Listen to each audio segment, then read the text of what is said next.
Kejati Sumsel sudah menerima laporan surat perintah dimulainya penyidikan atau SPDP. Kasus pemotongan hutan dan lahan sebanyak 27 laporan dari berbagai kejaksaan pada tingkat kabupaten kota sampai pertengahan bulan Oktober 2023. Dua SPDP baru diterima ini diketahui dari Kabupaten Banyuasin.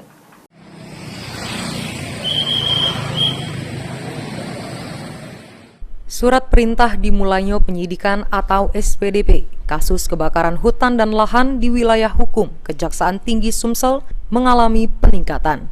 Ini Kejati Sumsel sudah menerima laporan SPDP sebanyak 27 laporan dari berbagai kejaksaan di tingkat kabupaten kota se-Sumatera Selatan sampai pertengahan bulan Oktober 2023. Kasih Penerangan dan Hukum Kejati Sumsel Fani Yulia Ekasari ngungkapke, Kejati Sumsel sudah menerima 27 SPDP dari berbagai kejari di Sumsel. Ada peningkatan yakni dari Kabupaten Banyuasin 2 SPDP. Fani nambah ke kalau dari 27 SPDP ini pelaku karhutla. Untuk satu SPDP ini juga ada yang lebih dari siko pelaku. Fani menghimbau supaya para pelaku untuk berhenti tunuh hutan dan lahan.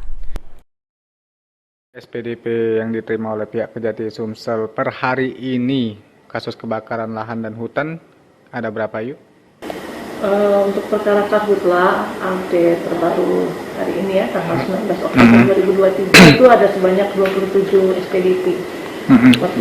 Berarti ada penambahan baru ya yuk dari yang tanggal 9 kemarin ada 25. Ada berapa penambahan baru yuk? Penambahan 2 SPDP ya, kemarin kan update yang tanggal 9 kalau nggak salah tanggal itu ada 25 SPDP. Kabupaten mana aja itu yuk yang nambah?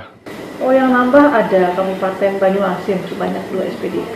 Itu semuanya tidak ada yang korporasi ya, masih perorangan semua? Masih perseorangan semua, belum ada korporasi. Untuk SPDP ini sendiri terdiri dari lebih dari satu pelaku ya berarti ya?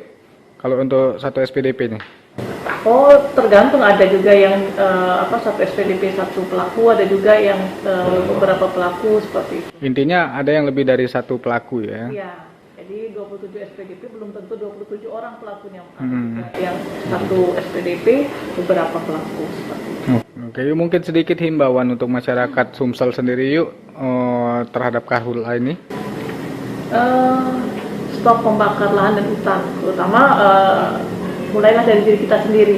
Hal kecil, misalnya kita buang puntung rokok itu jangan sembarangan ya, dimatikan benar-benar mati, baru dibuang pada tempatnya seperti itu. Takutnya nanti bisa membakar semak atau lahan di sekitar kita seperti itu. Ya? Akan diinfokan lebih lanjut nggak yuk perkembangan ini? Oh iya, update terbarunya pasti nanti kita infokan ke rekan-rekan media. Laporan SPDP ini dewek ngalami peningkatan sementara dari 27 laporan SPDP yang diterima.